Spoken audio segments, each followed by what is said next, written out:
कभी सोचा है कि एक छोटा सा आइलैंड नेशन कैसे इतनी बड़ी एम्पायर बना पाया? आज हम ब्रिटिशर्स के इंडिया आने की कहानी देखेंगे। ऐसा वाकया जिसने हमारे देश का इतिहास, संस्कृति और भविष्य हमेशा के लिए बदल दिया। चलो 1600 के साल में वापस चलते हैं।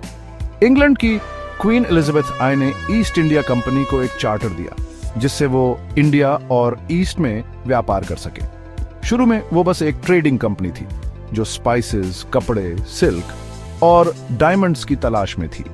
अब 1608 में आते हैं जब कंपनी का पहला जहाज हेक्टर, जिसके कैप्टन विलियम हॉकिंस थे, सूरत के पोर्ट पर पहुंचा। हॉकिंस, हमें मुगल बादशाह से मिलना होगा। अगर हमें ट्रेड की परमिशन मिल गई तो यह सफर कामयाब होगा। हॉकिंस ने एम्परर जहांगीर से मिलने की कोशिश की, लेकिन उसे कुछ खास फायदा नहीं हुआ। लेकिन 1615 में किंग जेम्स आय का दूत सर टॉमस रो मुगल दरबार में आया। उसकी बातचीत कामयाब रही और उसे जहांगीर से ट्रेड की परमिशन मिल गई। बादशाह की इजाजत मिलते ही ईस्ट इंडिया कंपनी ने सूरत, मद्रास, अब चेन्नई, बॉम्बे और कलकत्ता जैसे बड़े शहरों में फैक्ट्रीज और ट्रेडिंग पोस्ट्स बनाना शुरू कर दिए। ब्रिटिश ऑफिसर, इस देश में ट्रेड के अलावा भी बहुत कुछ है। यहाँ पावर है। अपने व्यापार को बचाने के लिए कंपनी ने अपनी आर्मी बनानी शुरू कर दी।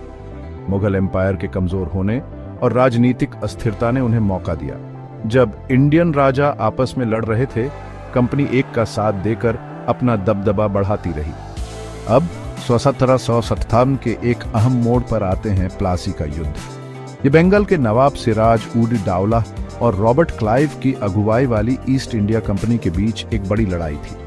क्लाइव मीर जाफर को नवाब बनाओ और बंगाल पर हमारा कब्जा हो जाएगा।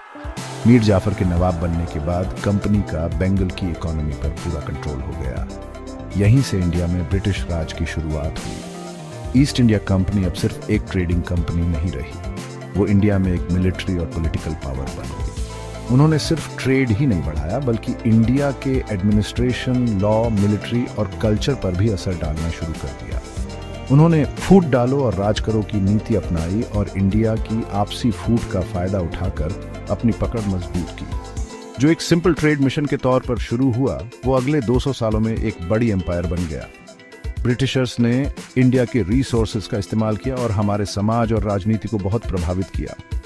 ये इतिहास हमें एक जरूरी सबक सिखाता है। जब कोई बाहरी ताकत मौका ढूंढती है तो हमारी एकता हमारी सबसे बड़ी ताकत बन जाती है।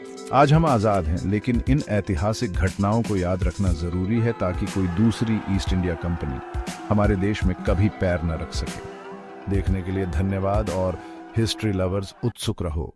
अगली बार तक अतीत से सीखते रहें और एक बेहतर भविष्य बनाएं।